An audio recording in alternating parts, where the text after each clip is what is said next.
מה אתה עושה? למה אתה בטלפון? מה, שוב נקלעת למלכודת הדופמין הזולה הזאת? תגיד, מה השעה? רק תסתכל מה השעה. אם מאוחר, למה אתה לא ישן? אתה דופק את השינה שלך.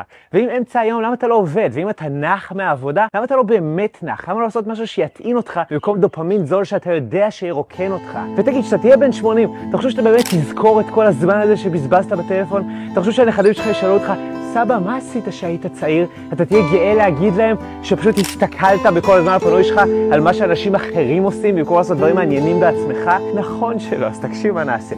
אם זה אתה עכשיו, כל מה שאתה צריך לעשות זה לאתר את הכפתור בצד של הטלפון. הוא נקרא כפתור החופש, הוא ממש פה. ואז מה שאנחנו נעשה, בשלוש אנחנו פשוט נלחץ עליו ונעזוב את הטלפון. אתה מוכן? סבבה, נשימה עמוקה. 1, 2, ממש פה, 3, עזוב את הטלפון.